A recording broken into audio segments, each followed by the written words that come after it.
We are live with Truth, Family, Culture, and Health with Ruben George. Hello, everyone. ACM, CM. Thanks for coming in, and excited for our next guest. Of course, we have Christine. She's from Sacred Ecology. She's going to be popping in and out, doing some technical work for us. I'm glad you're tuning into the website, Sacred Ecology. That's awesome. We also have, there she is. And then we also have Peter, who works for Wilderness Committee. Is going to be giving us some updates on what's going on in the environmental world up in our area. For you Americans, you say the Northwest. In Canada, we say the Southwest. No, I'm just kidding. We don't say that. We just say the West. But anyway, I'm excited to hear what's going on and have the show. And Guujaaw is gonna jump in about 10 after, quarter after 6, and we'll go with him and ask some questions of the Hereditary Chief, the Haida people. But let's start off first with the progress that we're making in protecting the things that we love, our lands, waters, and people. Peter. Yeah, thanks, Ruben. Not too much going on the Trans Mountain front today, but there's lots on other pipeline fights, and I'll have some more updates on Trans Mountain at the end. But on the Line 3, there was a day of action. So Line 3 runs from Alberta down through into Manitoba, and then south through North Dakota and Wisconsin.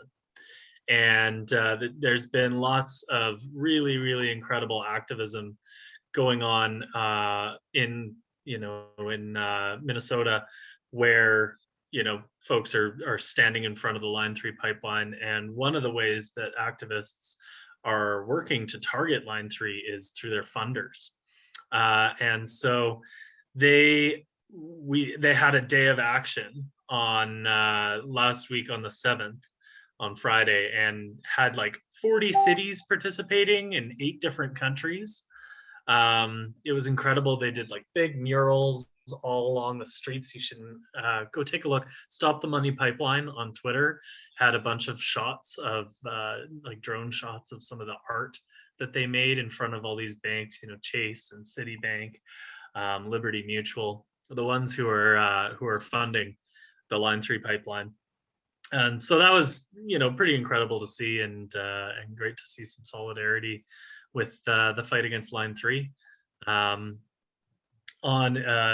Still in the same region, but we talked about this last week, the Line 5 pipeline fight.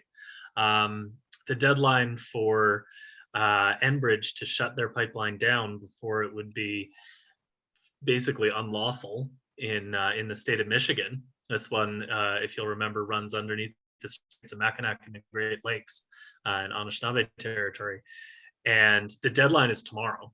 And so, just this afternoon, the Canadian government, as the federal government does, weighed in the courts in favor of Enbridge to try and, suggest that because of an old treaty that we had with the United States, that they shouldn't be able to shut the pipeline down.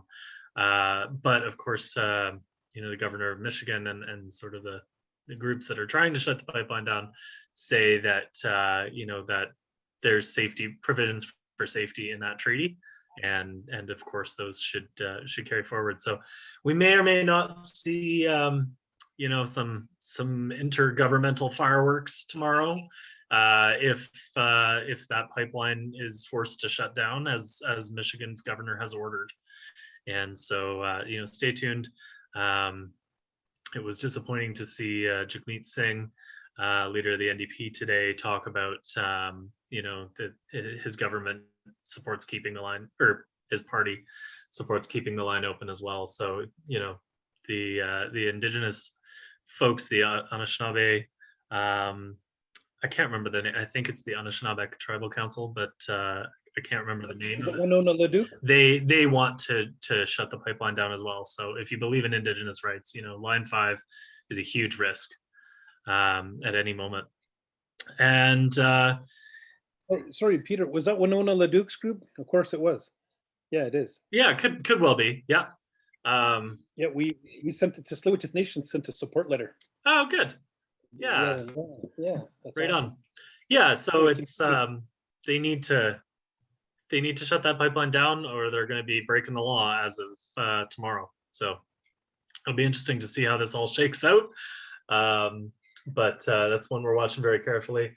Another one I wanted to mention just before I get into Trans Mountain stuff is the UN came out with a methane emissions report last week that was pretty, kind of shot heard around the world. They basically said that natural gas production, and so all these natural gas pipelines, any expansion of that is out of line with a safe climate, which is of course something that we've been saying for decades, but or for years anyway.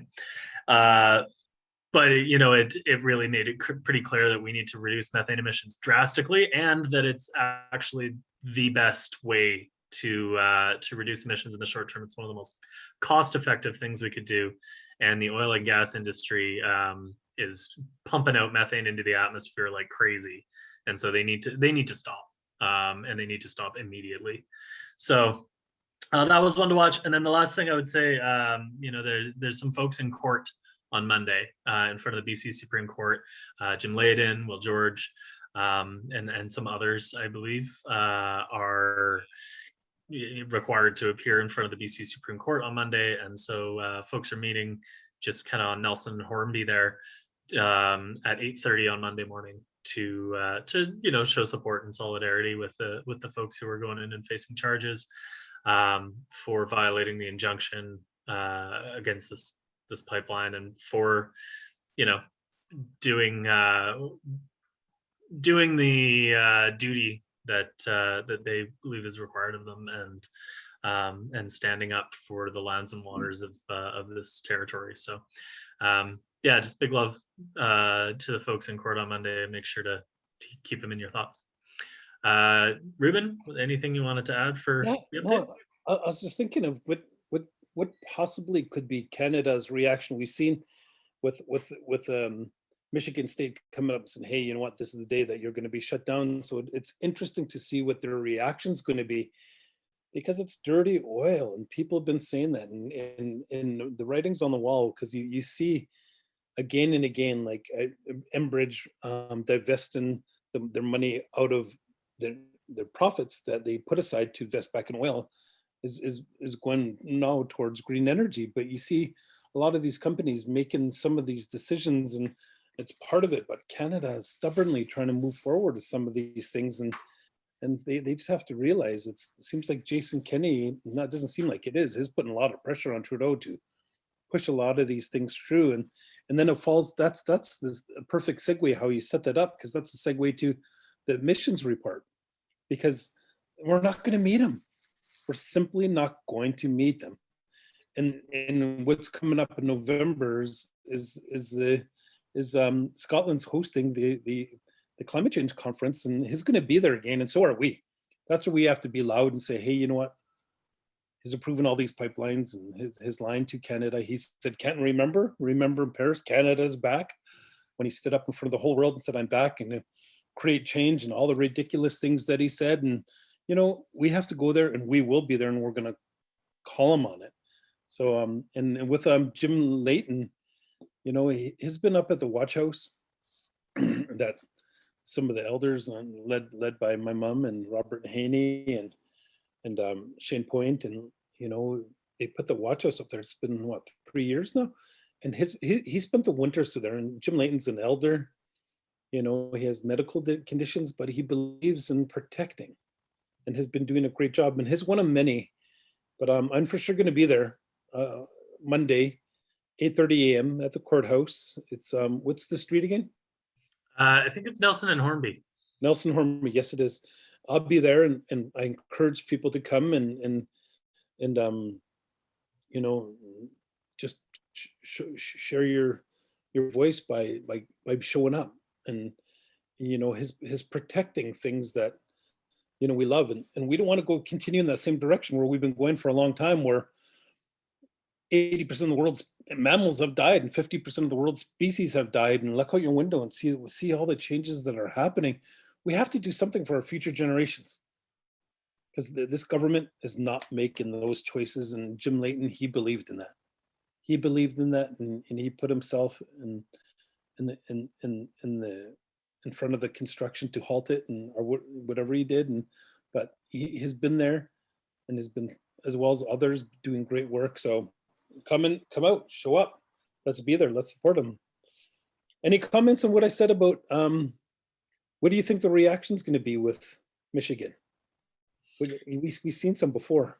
Yeah, I mean, if they definitely shut it down, it's going to be. I think the Canadian government is going to be annoyed, and yeah, it'll be really interesting. This government is so closely wedded to the oil and gas sector, but also that it probably will raise gas prices. And anytime anybody touches gas prices, it's a public revolt, right? And so I think, yeah, it'll be interesting to see how the federal government handles it, how Doug Ford will handle it, and it shows you where the priority really is, right? But the other thing I just wanted to say about, like, we have our own 60, 70-year-old leaky pipeline here, right? Like, that Trans Mountain has been there since 1953.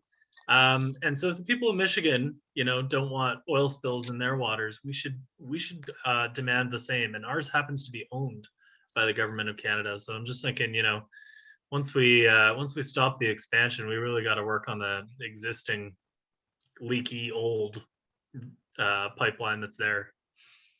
Yeah, it's very, very scary. You know what I predict will happen?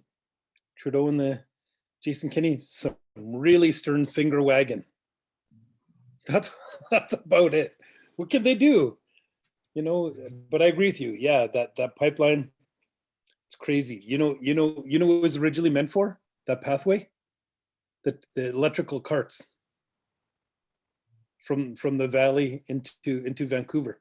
Really? It was they dug up the train tracks and put down the pipeline. Remember the Rockefellers? They changed that whole thing because he had electric carts all over in all the cities. They bought them all and replaced it with gas ones, and that's how the world started to create change. But Vancouver was part of that by having our electric trolley carts ripped out and replaced with that damn pipeline. That's too interesting, bad. Yeah, it's wild to think we had a better transit system probably 100 years ago than we do today, but I know. So thank you very much. And is that it? Yep, that's all I've got. Awesome. So later on at the end of the show, Peter and will be asking questions, Guujaaw, and Christine too. So we'll hand it to you, Christine, to do introduction of the guest and the show and everything like that. Cool. Thanks, Ruben. Thanks, Peter. My name is Christine Peterson. I'm the founder and director of Sacred Ecology, which is a documentary film project, production company, and online publication about the importance of cultural and biodiversity preservation. We are featuring a new live stream series hosted by Ruben George, who is a Sundance Chief and the Sacred Trust Manager of Tsleil-Waututh First Nation of Canada. The series is called Truth, Family, Culture, Health, which is the foundation of Coast Salish law. We will be interviewing world-renowned Indigenous elders, cultural leaders, and environmental activists once a week on Facebook live stream.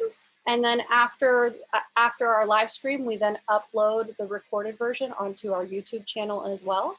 That will happen every Tuesday at 6 p.m. Tonight's special guest is Guujaaw. Guujaaw holds the name and title of Gidansda, Hereditary Chief of the Skedans. He is a singer, carver, and hunter-gatherer, and has been in the inner circles of Haida culture and politics throughout his adult life, acting as a negotiator and as president of the Haida Nation.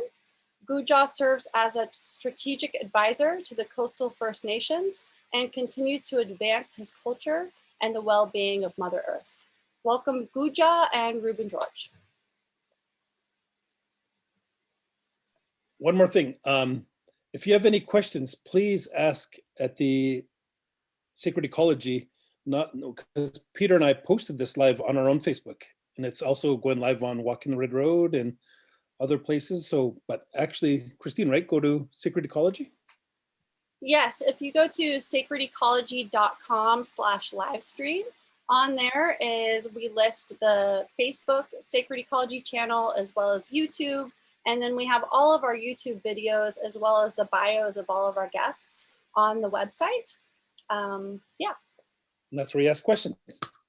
Oh, yes. And if you want to ask questions, please go straight to the Facebook page, facebook.com/sacred ecology, and type in any questions you might have for Guujaaw or Ruben on the Facebook live stream. Yes, not Peter's, not mine, because we'll be unable to check it, and not the Walking Red Road, or it's only the Sacred Ecology Facebook. Okay, good. We're set. Thank you. Thank you for that. Awesome.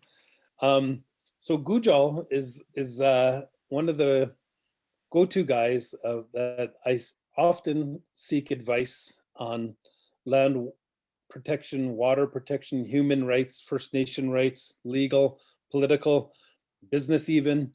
I really value, and you know, I posted this and I said, Guujaaw's never been wrong helping me. And it's true.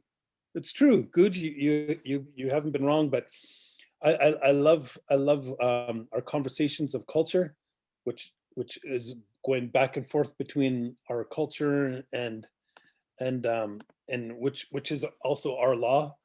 I really appreciate that, and I appreciate your worldly experience of having all the success that you did.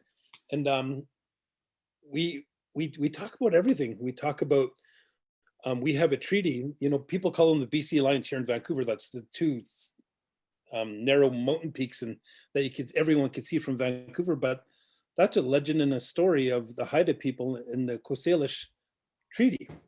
It's two sisters that brought us together, and so I love these stories, and I you know what, I really love Haida. You know, it's it has, I compare it like this, Guj. I hope you don't mind. It's like Hawaii. People are chill. You know, the aloha spirit with Auntie Pua. She's leading the charge, protecting the islands from any environmental disaster. But she explained to me what aloha means. That's the spirit of the land and spirit of the island, the spirit of the water. Like Metakia say, our truth, family, health, and culture, Natsama, all those good things. And that's what Haida reminded me of. It was so beautiful and so chilling. We were sitting there, Guj. We were sitting there just on the beach, and the eagle landed like 2 feet away from me. And I was like, look, and you kept on talking. Then I said, look, Guj. And you went, oh, sorry, I'm unused to it, I guess. But anyway, Guj, introduce yourself, bro, and really good to see you.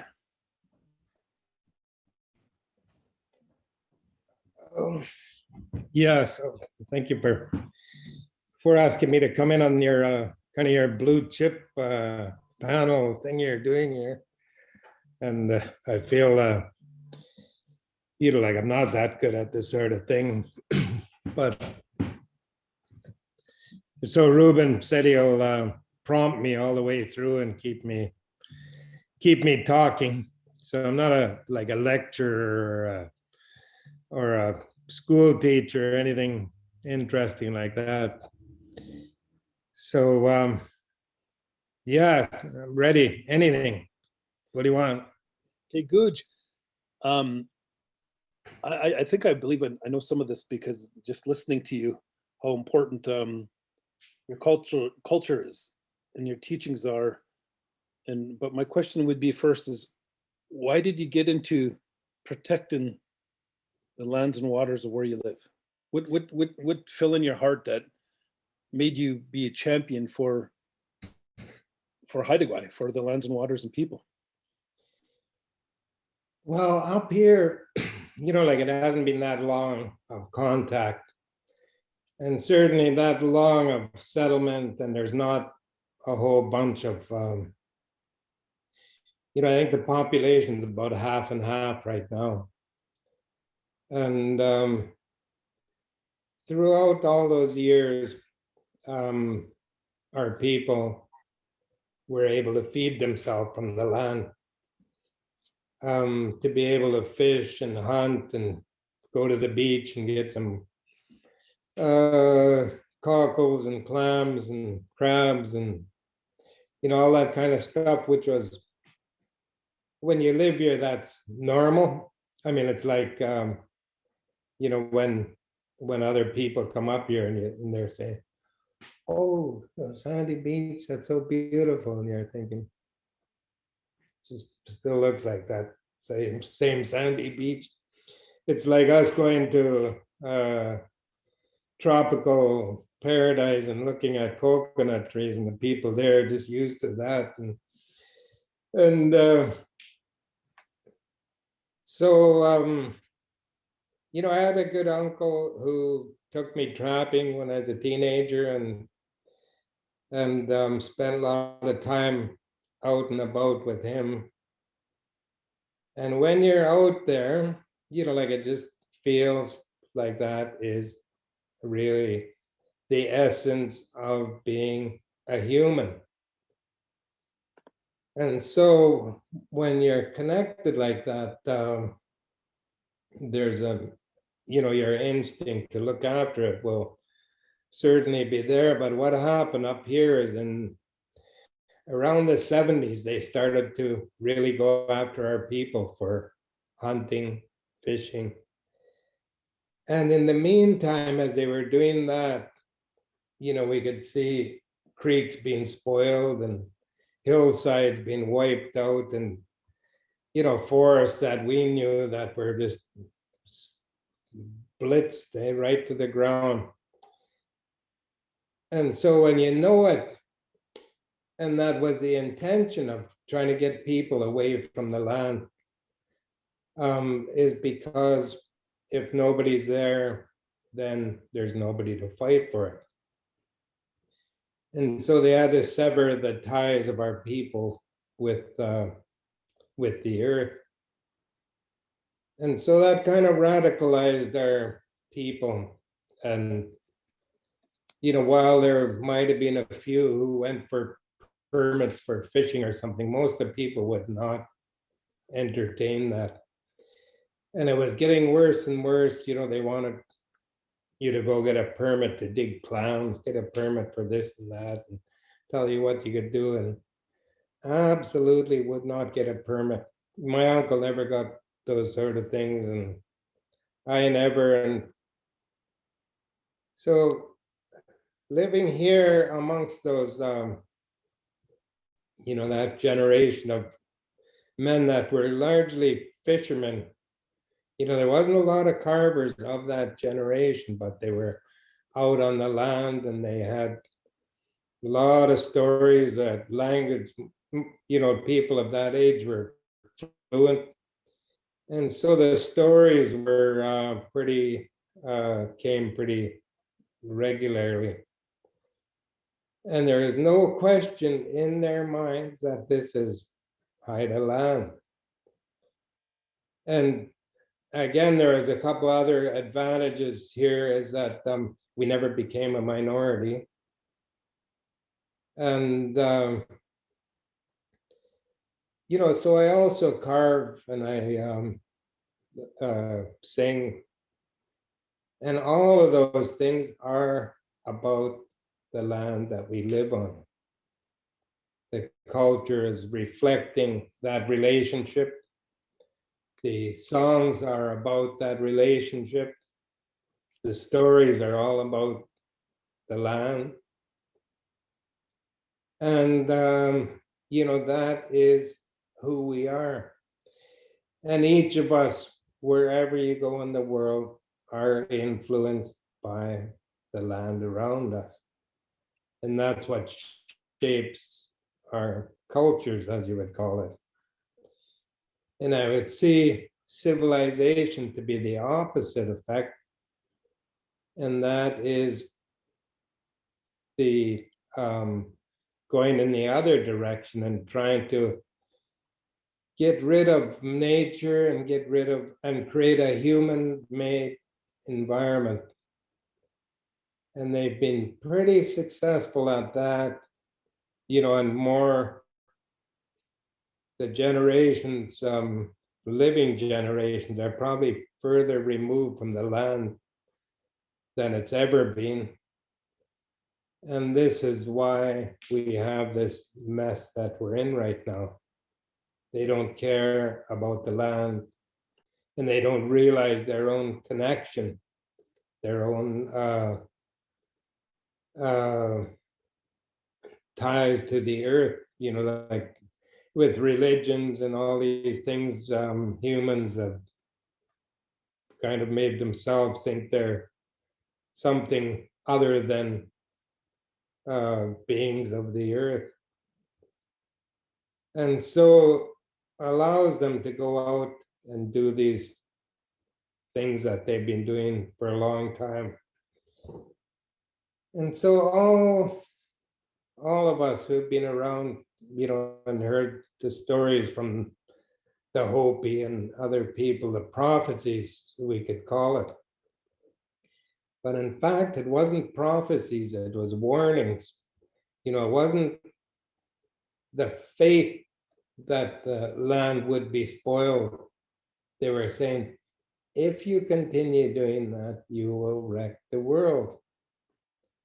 And of course, economies dictated that the world will be spoiled to in order that the multitudes have a better life or whatever. You know, we know that's not true. I don't, you know, you don't get a better life by filling your lunch kit with bologna sandwiches and working every day and until you get too old to work and then you sit down and die somewhere. You know, I don't think that was ever meant for anybody.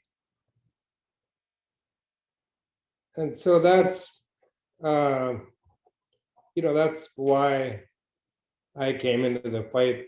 Certainly didn't come in looking for a fight, you know, and I'd be way the heck happier if there was nothing to fight about, you know, like if humans, as the thinking, supposedly smart creature that they were looking after this earth, then there would be nothing to fight about. And I think that we do. I think this earth could support probably all the people on it and more if it is treated properly.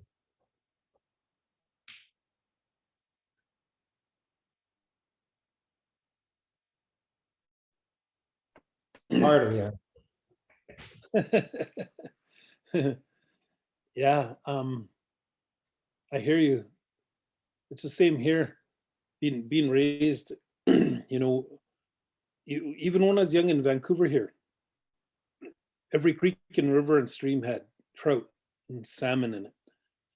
You know, one of the rivers, Seymour River, is, you know, when you went up to the narrow valley of it, just up the mountain a little bit, and you could see the crystal clear water, and you could see the salmon, and it was so abundant. Even when I was young, and when the little streams that have huge salmon that didn't make sense for them to try to go up there and spawn, but they did. And now it's like it's all changed and all gone, and you know, that's why I like to go up there and have my kids with me too, so they could experience some of those things that we experienced. But thank you for that. You know, with that, you mentioned some of your culture. You mentioned the elders. In the beginning, what was the key role that they played in developing your law to go to court and to do those things that you did? How key were they in sharing their knowledge and wisdom with that? Well, you know, the elders didn't have, you know, they didn't, like, to them there was not a land question. This is our land, that's all there was to it.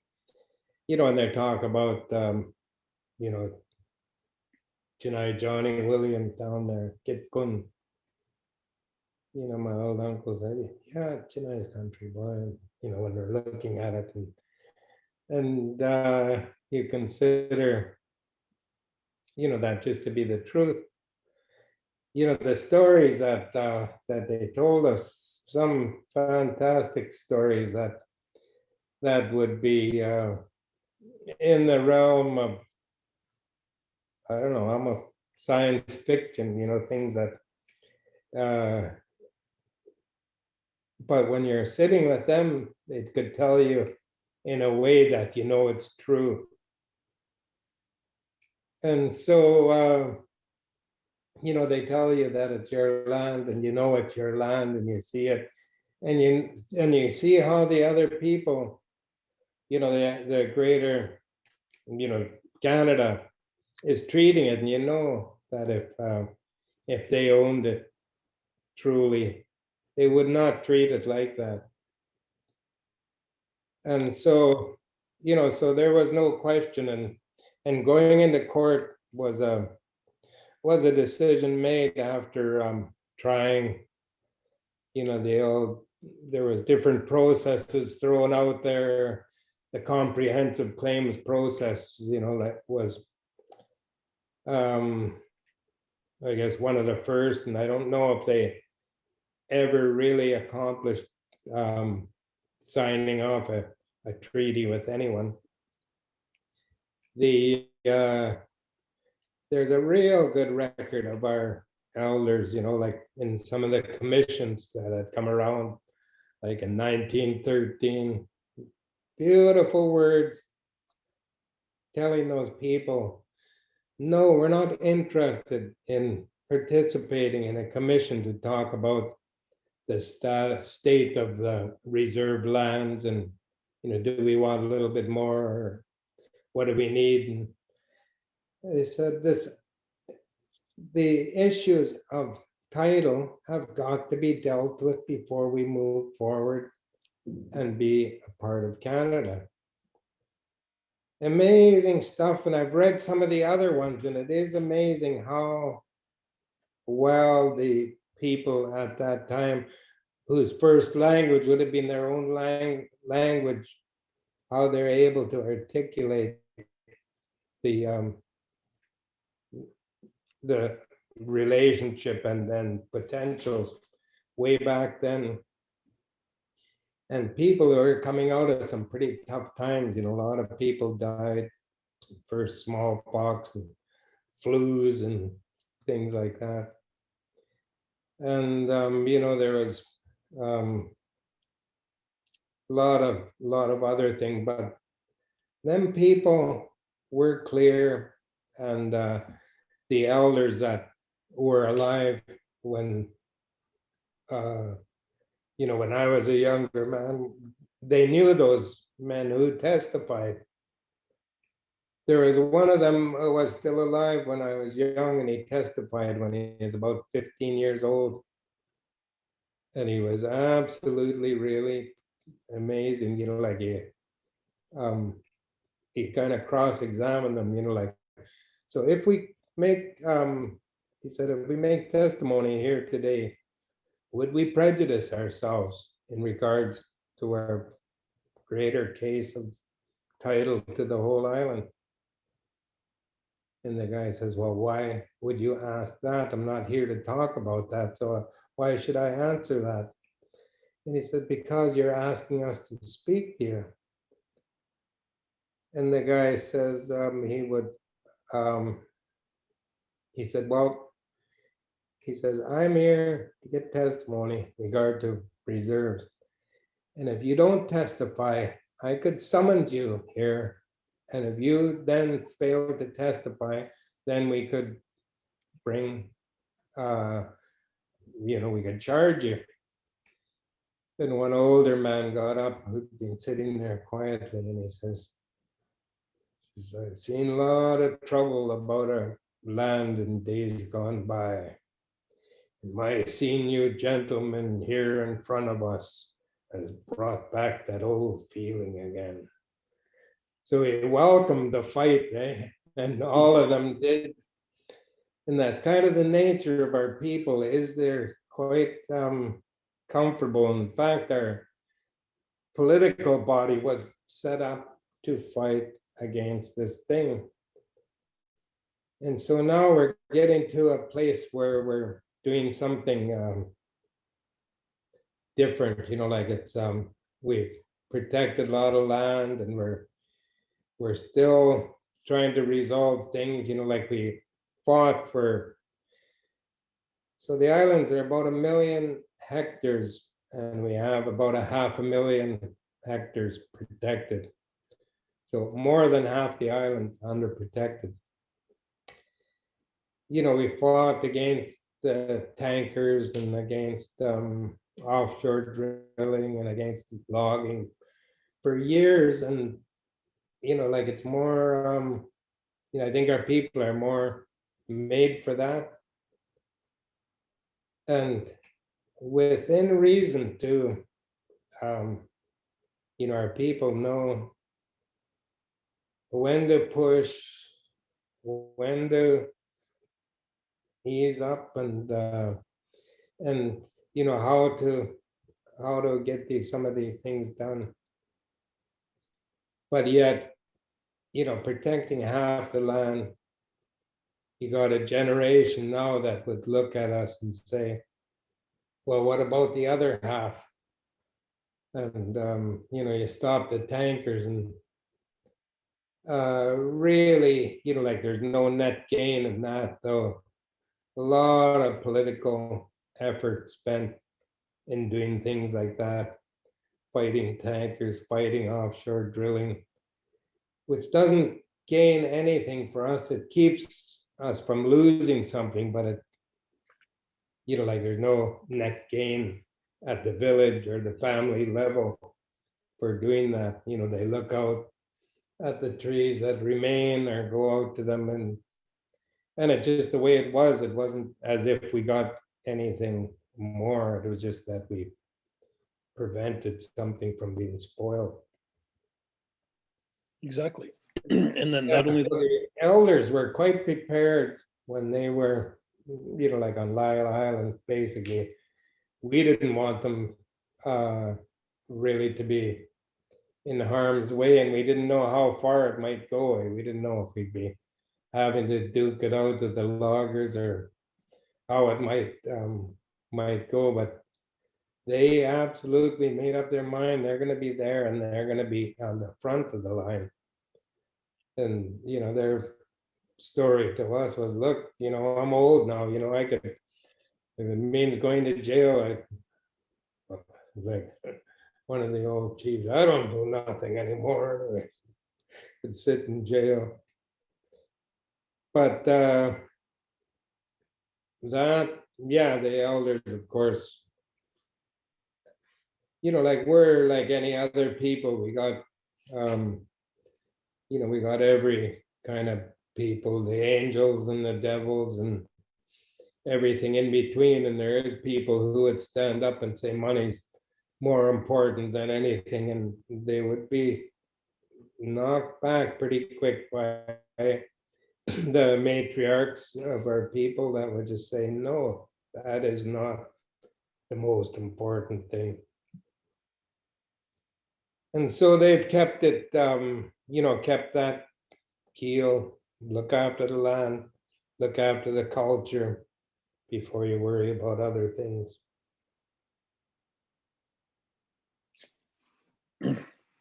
I witnessed that. I was up in the potlatch where the matriarchs had to step in, and they asked me to speak at one of the potlatches up there, and they set everything straight. It was pretty amazing to see. So beautiful to see. You mentioned a little bit of Lyle's Island and some of the other things. I know we had talks. Some of our people had talks with some of yours around some of the success and the work that you did around protecting. And I remember way back, it's been almost maybe 10 years that you're doing, longer than that, subsurface work, because you're having success protecting the land, but want to protect what's in the water, but protecting what's under the water too. But let's talk about some of the early successes. I know there's protecting the logging was huge, but you had a lot of other successes too. Can you share some of those with us? Yeah, well, you can call them successes, I suppose, like, so Lyle Island is about 15% of the land, so there's another 35% of the land that got protected since then, kind of the conflict wasn't there, so it wasn't a big story because in the end we end up negotiating and got it protected. The offshore drilling, I think some of you might remember Gordon Campbell was going to light the Olympic torch with oil from the Hecate Strait.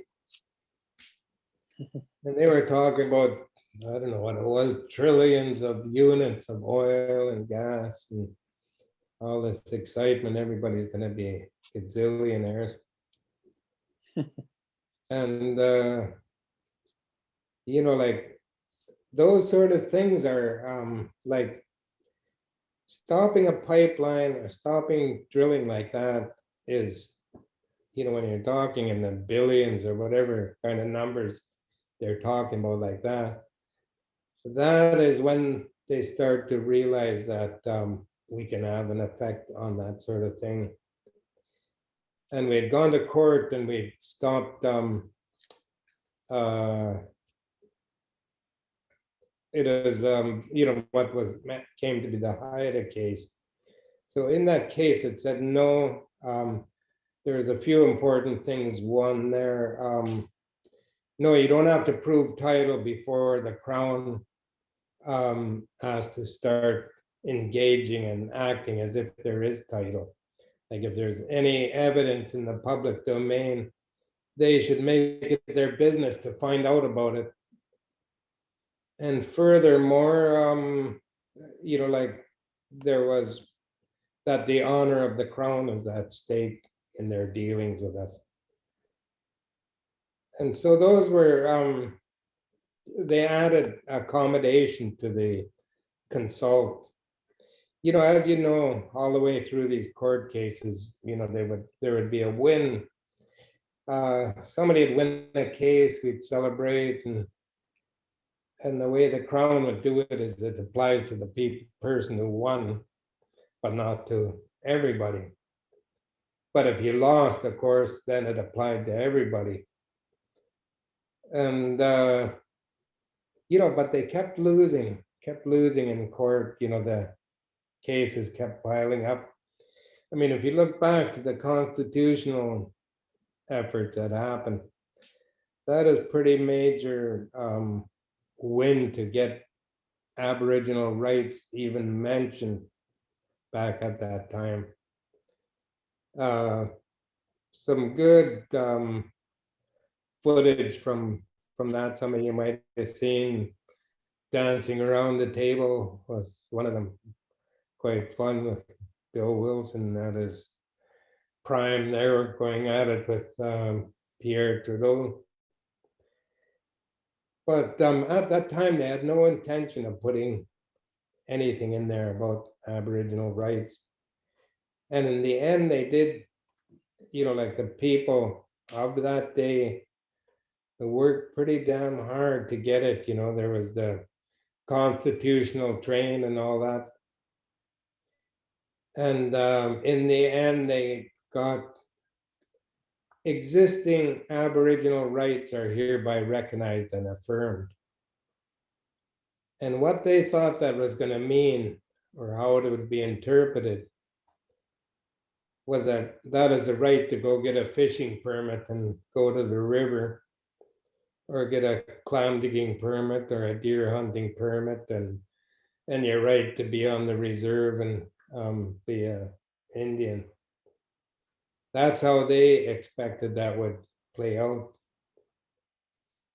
And so, like it is a lot of cases that eventually created this thing where, in fact, existing Aboriginal rights means any place where Canada had not lawfully entered a treaty is still ours.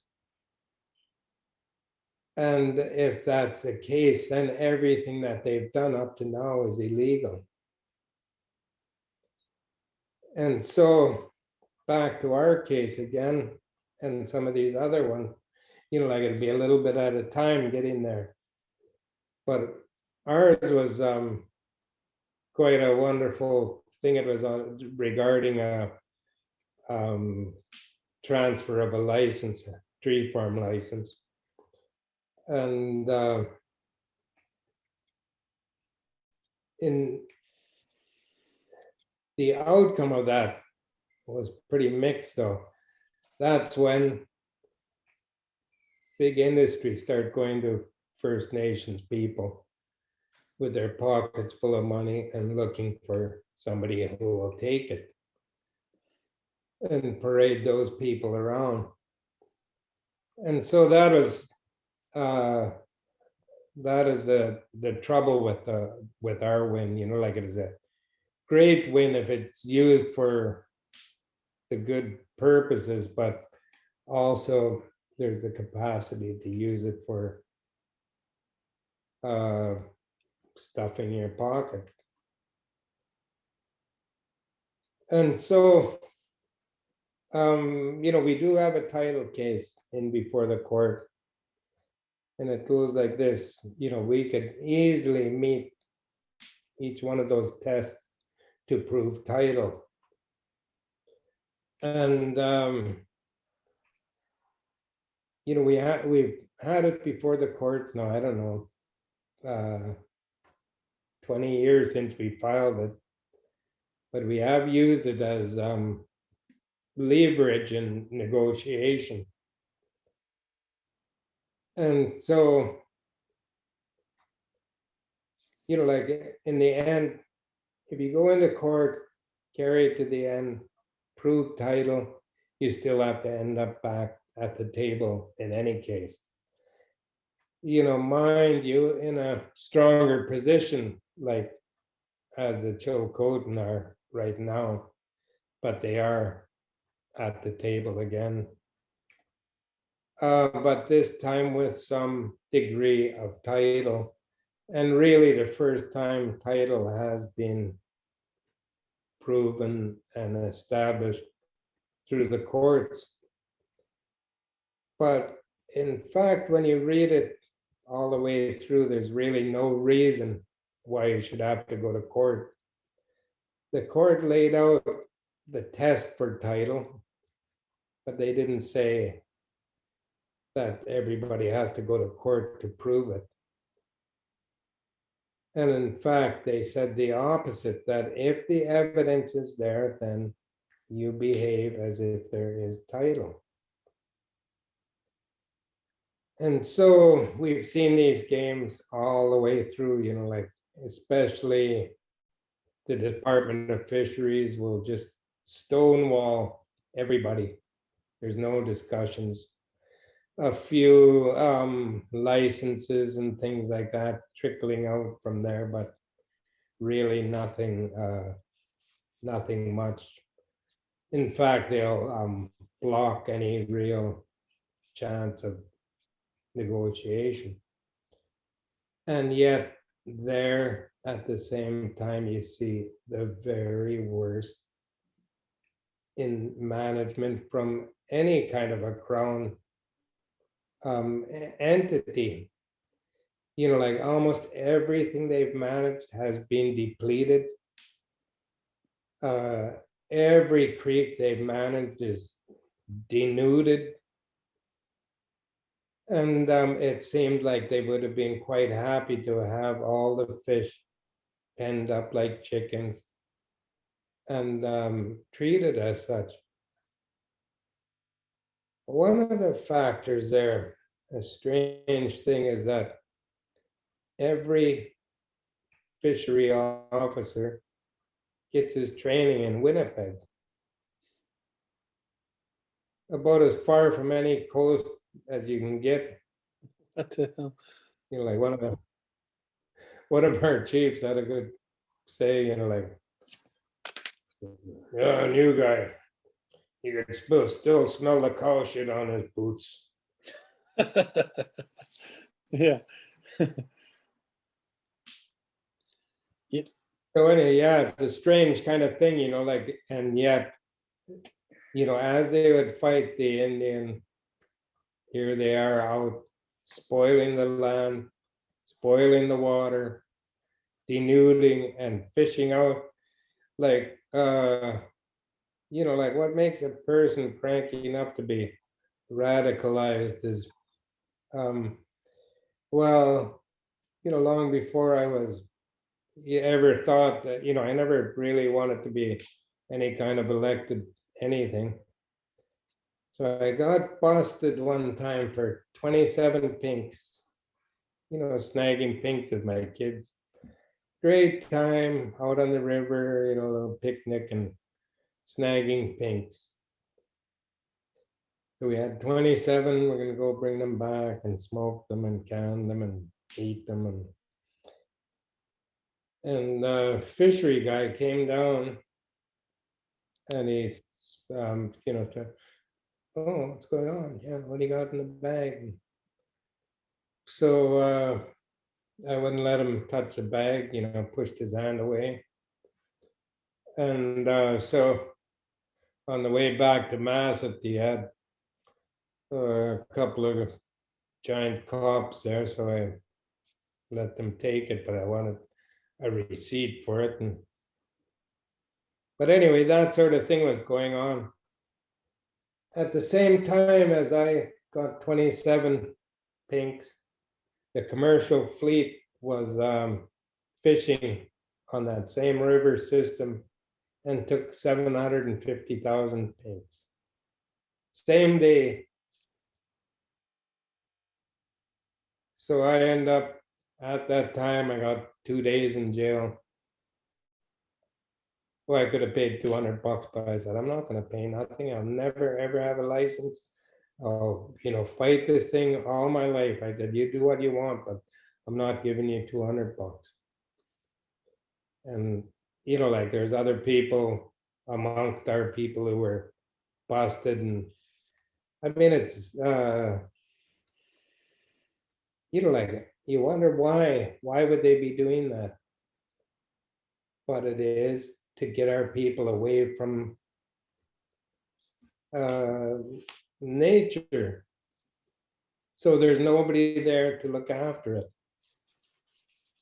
I've snagged fish down Capilano, the river, with my relatives from down there.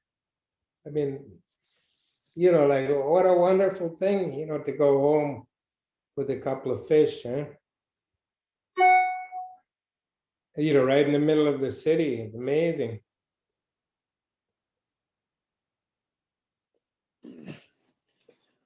Yeah. Thank you.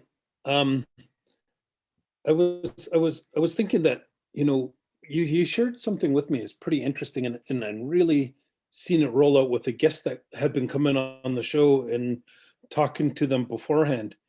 And what you're saying is alluding to it, because you talked about fish and your fishing rights and dealing with the government, talked about the logging and stopping the logging in your land rights. You talked about the ocean rights and dealing with the offshore drilling. And it's all related that it's Canada. And then you go to court and that's Canada. And so they talk to each other and they deal with it the same way. How to slow down us in our fishing rights is to fine us for taking fish while they're out there getting 70,000 fish. That's crazy. And I heard that with our guest, Pam Pulpit here, and she's talking about the same thing. She's talking about, they won in Supreme Court. They won multiple times. It's written right there, but the police are there, which are part of Canada. The fisheries are there, which they're part of Canada.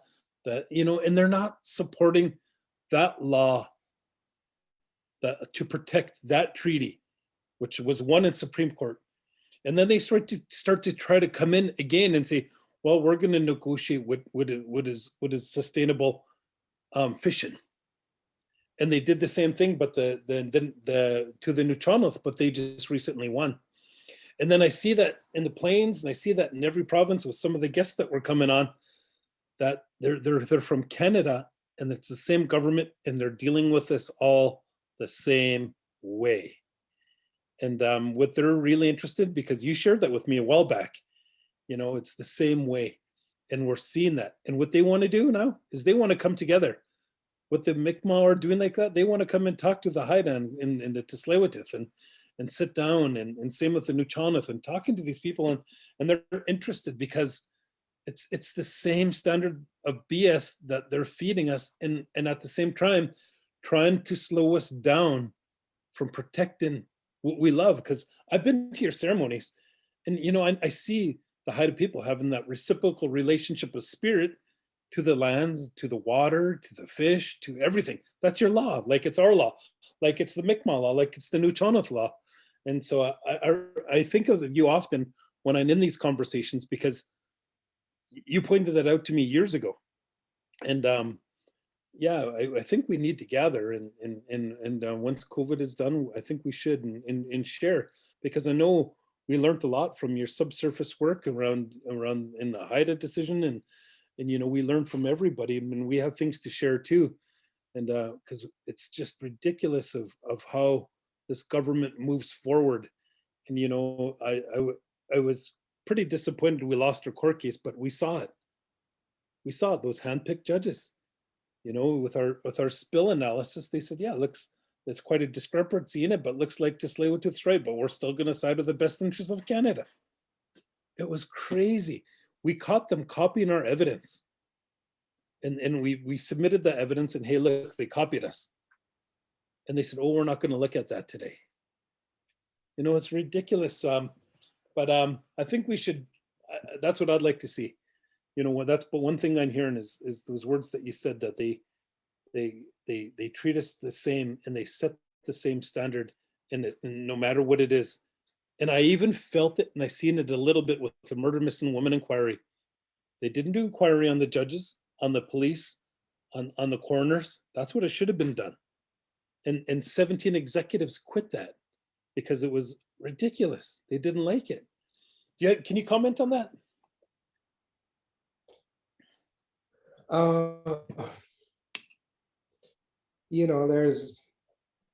There's injustice in the world, and there's wickedness.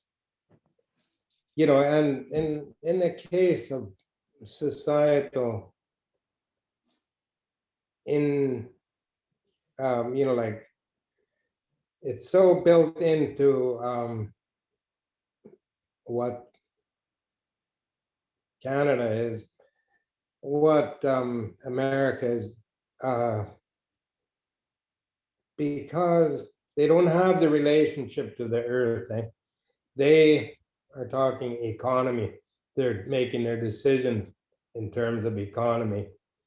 And everything's there. Everything is God-given, it's for the taking. So it's a whole different ideology, whole different relationship with the earth, or lack thereof, I guess. And it's it's, I would not say that, I certainly wouldn't say that Canadians are bad. I wouldn't say that even, the majority are like that. But there's a lot of people who do not have any sense of earth. And when it comes down to it, when somebody is trying to put food on the table, and the only way is to go to work and feed them, then it becomes pretty complicated. And there, the leadership should be designing that so that it at least is not harming the earth. And it could be, like that, by design, you should be able to take even if it is just taking oil out and using it. I mean, for instance, in Alberta, they've pulled out, I've seen some stats, it is like 3-4 times more than what Norway took in a period of time, and Norway ended up with trillions of dollars, far more than they need. They got enough, they could shut everything down now. And Alberta is broke. Yeah. Ralph Klein was a hero and a genius while he was in power because the money was flowing and the oil was flowing. But what happened was people made off with the money. They made off with the loot. They could have drew a heck of a lot less oil out. They sucked everything out that was accessible, and then they had to go through, creating the biggest, dirtiest muck hole in the world to keep going, to keep feeding those rich guys, really. And I wouldn't think for a minute that they give a darn about those people who are just trying to feed their families. So we've always tried to be real careful about how we've done that. Like it's certainly not the logger that we're fighting. A lot of our own people had been loggers, and so we know them, we know who they are, we know they're just people, and they're just, in fact, a lot of them would come to us and tell us when there's issues or something that we better go have a look at. And because, in fact, a logger is probably closer to the earth than a lot of other people who ride up and down the elevators and, take the same kind of route to work every day. And so we have, like, we got to consider that, and we got to consider that, you can't just shut everything down. But, like, you hear all these interesting things. Someone that say, well, there's New World Order. Like New World Order, there's a corporate world order that's already upon us.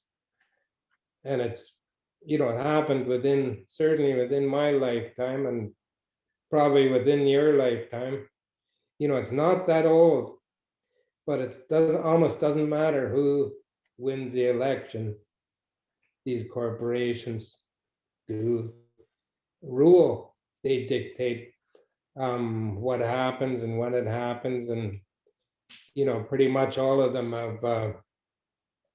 If you look at every law in forestry, you'll see the authority for management moving more and more towards the industry over the years. And same with oil and all this self-regulating and smaller government, or whatever these kind of things, that the buzzwords that they would use, and the corporations just rule.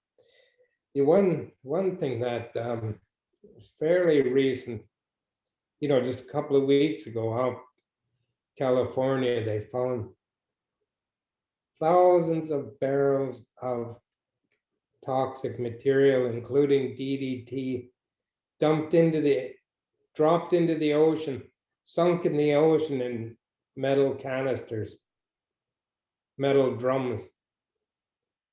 I don't know how they're going to recover it, or if anybody's going to try to recover it, but DDT has been banned for a long time, and it almost wiped out the falcons and a lot of birds, because their eggs wouldn't develop, and a lot of other things happened to them.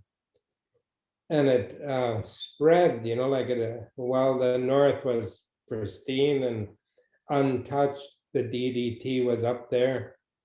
And it's probably been I don't know, probably been banned for 30 or 40 years now.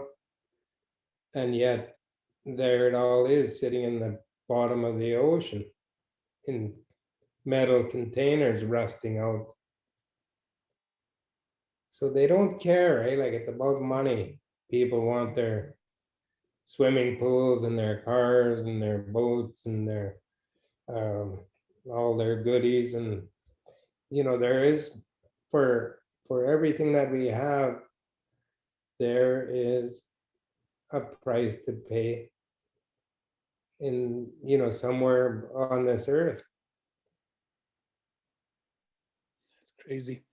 Yeah, it was pretty blatant when we started this Kinder Morgan stuff. Like the National Energy Board, they're proving everything, and we started challenging it. And a guy named Stephen Kelly put in 20% of Kinder Morgan's application on behalf of Kinder Morgan, then was hired by the National Energy Board. And then they created the ministerial committee. Again, they said, "Oh, you hire First Nations, but ex-employee of Kinder Morgan." And then it kept on happening and happening and happening. It's so blatant. It's right in front of us, and we called them on it each time, and they had to go back to the drawing board and do something about it again. But I hear you.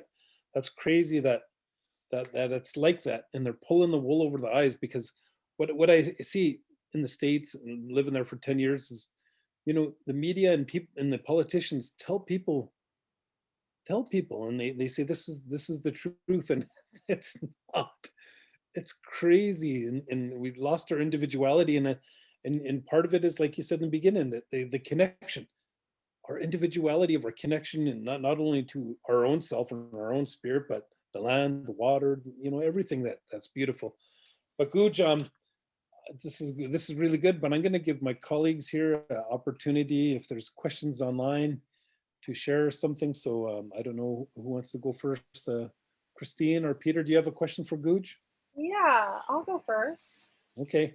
I don't have any questions yet from online, but I have a question. I like how sometimes people refer to Haida as the Galapagos of the North. And I believe that's because of the amount of endemic species there are. And I read that in 2009, between 2009 and 2010, the marine conservation area was established, and simultaneously a restoration project started between Canada and Haida called Restoring Balance. And I believe part of that project was about the removal of invasive species.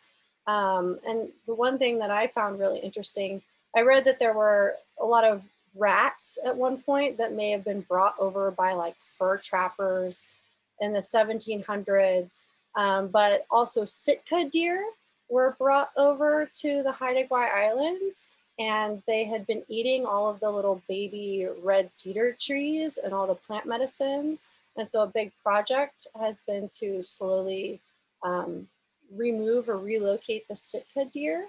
Can you tell us anything about that, Guujaaw? Yeah, I mean, it's funny, like some of those things are well-intentioned. The deer, there was deer here a long time ago.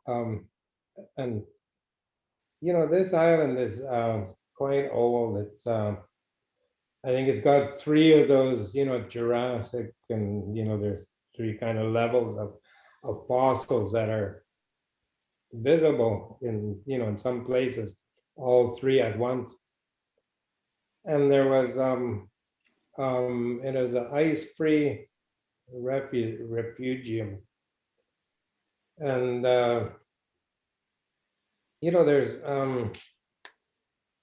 there was some caribou here that died out, and you'll read the stories, and it said, oh, the last ones were hunted. In fact, there's a couple of cute little caribou in the museum that were stuffed, and they were caught, or they were shot back in the 30s by some Haidas. But this old uncle of mine told me, no, that wasn't the last one.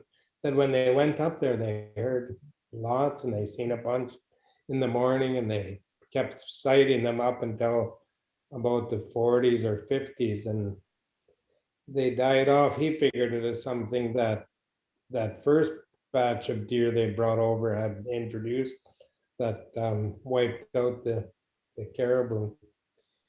But again, you know, climate change even is not, you know, like we've had a lot of climate change here over the thousands and thousands of years. Like the Hecate Strait was dry. That is one of our stories, you know, like our people lived way out there where it's all covered by Hecate Strait now. And so, of course, it is myth until just a few years ago when science said, oh, geez, this whole area was dry back in the peak of the ice age, and people lived down in the bottom there. And you know, there was all kinds of different animals and stuff that had been found, you know, things that didn't weren't supposed to exist, you know, like grizzly bears weren't supposed to exist here. And we had songs about the grizzly bear who came out from the mountains and caused havoc, and people were scared of it. But they found such a thing, and they, you know, so the myth, quite a few of the myths end up to be true. Like one real interesting one was that there was a time when it was neither night or day. And so in Tibet, there is a similar story. And even in the Bible, a similar story. And then people in the Hawaiian Islands had a similar story. And then Bella Coola had one. And so now they figured out that what happened was that, you know, when that meteorite hit and wiped out the dinosaurs, they knew at that time it caused the crystal fog to go all around the earth, and that refracted the light around. But just in the last couple of years, they found that there was another meteorite, big one that hit on Greenland. You could Google it. It's about a 30-kilometer across one. But it would have had a similar effect. It would have hit into the ice and just sent debris into orbit. And so there would have been this time when the light was reduced in the daytime and never would get quite dark because the light is refracted all the way around the earth.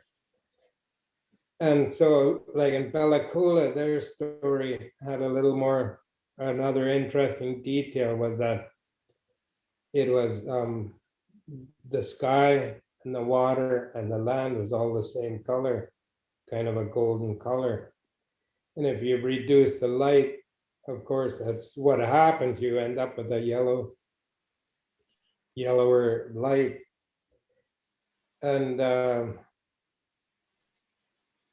so around, you know, so the stories of back to the animals again, you know, they introduce things to, like somebody decided that Davy Crockett hats were going to be the next big thing.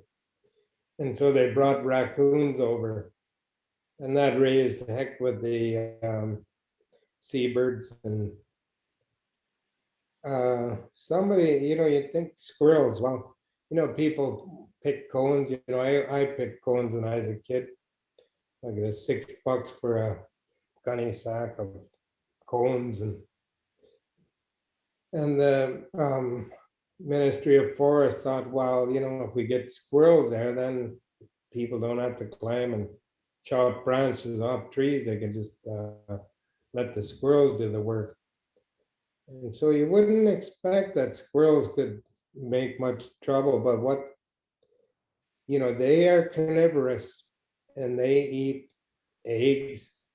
This guy came all the way from France to study them, and he took all these quail eggs and he put some way up the tree, some way out the branches, some way down below, some, you know, all over the place. And I forget, 97 out of 100 were taken by squirrels. He put them in a little nest so that as soon as it was taken, it would snap a picture of the squirrel. But another thing that happened was it was a great day for the martens when they came, because suddenly their food supply was way up. And the martens are kind of unique here, you know, like the subspecifically distinct. But what they, because there were so many martens, they were wiping out the weasels as well as the, you know, because they did eat weasels, but suddenly there's a lot of martens because there's a lot of squirrels and a lot of food. So the weasels almost got wiped right out. And they just the report lately, they said like it's been the weasels here were, I forget, something like 160,000 years isolated from any other weasels.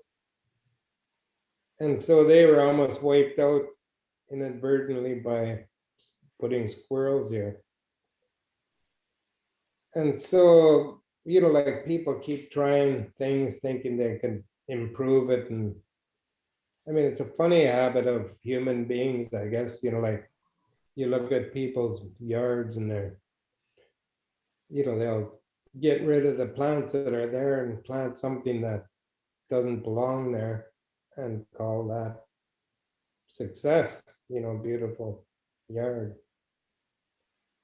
But it is kind of strange, a lot of strange things that people do. Interesting. Peter. Yeah, we had a question from Rita, and then I had one for you as well, but if we have time. But she's wondering if you could talk about the Haida Watchman program and how it works. So that I'm going to tell you the story a little bit about Guujaaw. So, you know, the logging was moving that way, and we drew a line and said that's it. And so we had watchmen out in that area. We made a land designation, said, okay, this area is protected. And, you know, like anybody wants to could say anything, but if you can't back it up, then, you know, it doesn't mean anything. And so that's when our people stood. But in the meantime, all of the visitors who were coming, and it wasn't, you know, like there was sailboats and commercial tours and stuff occurring at that time, but all of them came to us for permits and followed our rules that we put out. And we're quite happy with that. And so when finally the provincial government finally surrendered and said, okay, we all, you know, they basically quit claim on everything and gave it to the feds. And the feds passed a unanimous motion to make a national park. And so then they came here and we said, a national park?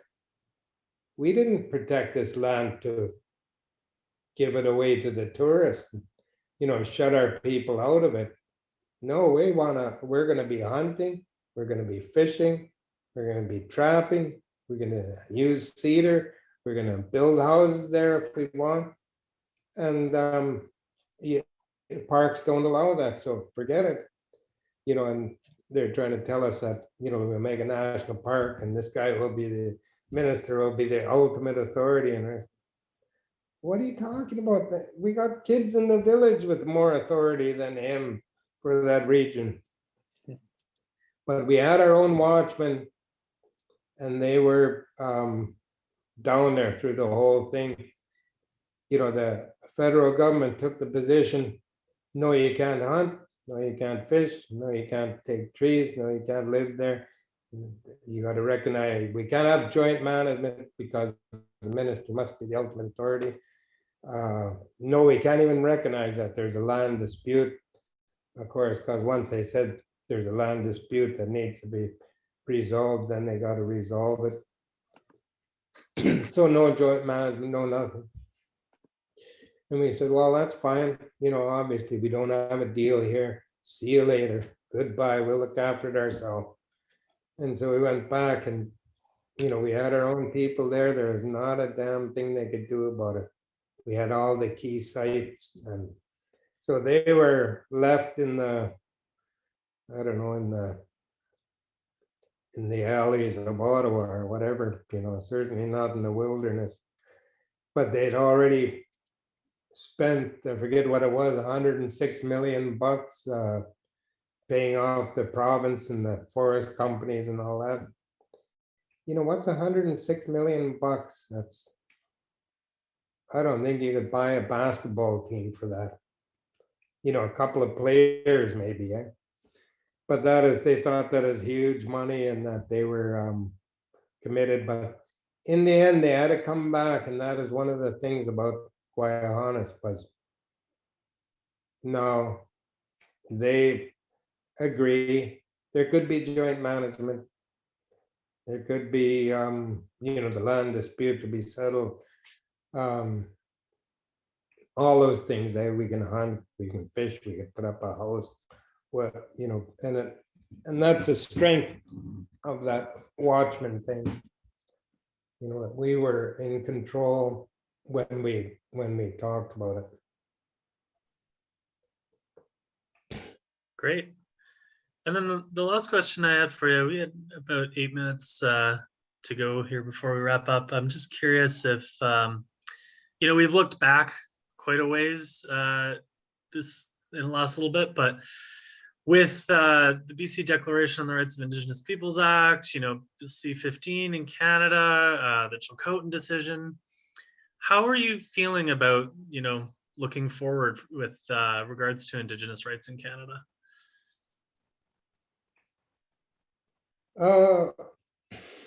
Well, you know, like rights have not just come to us. Every little inch we got, we had to fight for. And, you know, certainly anything more that we expect to get out of it. But as it happens, you know, there'll be better management on account of it. There'll be better management of the oceans and of the land. And, you know, even of people, I think, because, you know, they can't ignore it. They can't push it away. But it does require some degree of engagement. And, you know, like, I mean, it's not as if we could pretend that the last 100 or 200 years never happened. There's, you know, other people who live here, and you know, the world has got a few billion more people. I think 100 years ago, I think there was maybe, I don't know, I'd be surprised if there was a billion. But it's growing, you know, it's growing that fast. And so the world is filling up, but there's, you know, like, it's, if the governments really expect to save this world, they're going to need us. They're going to need the Indigenous people. You know, and the Indigenous people, you see all these fights going on, and people say, well, you know, the Indigenous people should lead it. You know, the Indigenous people are just poor people, just they're people, eh? And, you know, like, same thing as you know, like with, you know, you got family, and, you know, you love people, and, you know, you got people around you, and you got your personal needs and all that. But, you know, because we have that relationship with the land, has made it so that we have to fight for it. But it's not that we'd like to be fighting forever, you know, somebody pushing us out there to do this fight. Everybody has got to be engaged now, because it's way beyond just affecting us. You know, like, we've dealt with this for a long, long time, but now, it's affecting everybody. You know, all these things that they're warned about is coming to be, you know, because there was no caution.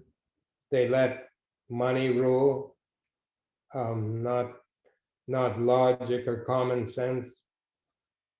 And so each one of us has just got to be seen as people. I mean, we certainly will be doing our part. You know, we won't ever give up on the earth, but it should, nobody should think that the fight should be left to us to carry.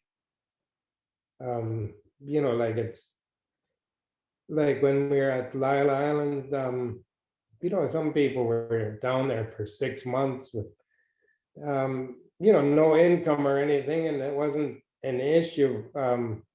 Down there, we all ate well, and people sent food down as well as what we gathered. But you know, if you had a family, it's pretty hard to make a stand. You know, like any of these things. You know, like anytime you go out to you know, the Kinder Morgan site or something. You know, like I was down there when there was, I don't know, 10,000 people marching. And that is amazing day, you know, people coming in, busloads of people from Salt Spring and other Gulf Islands, and people from Victoria coming to participate. But yet afterwards I went downtown and life went on. You know, most of them didn't even realize that this event happened. It didn't make any difference. They're off to their yoga, they're off to Starbucks, they're off to work, they're off to, you know, do whatever they do, but they certainly weren't engaged at one of the most profound issues that, you know, like the biggest issue in Vancouver in generations, you know, the effect that it could have on every one of them. And yet they act as if it doesn't matter. They don't know, you know, they're just too busy, or they're having too much fun or whatever. I mean, it's amazing to consider that, you know, that everybody isn't marching. Everybody isn't standing up and saying that is enough.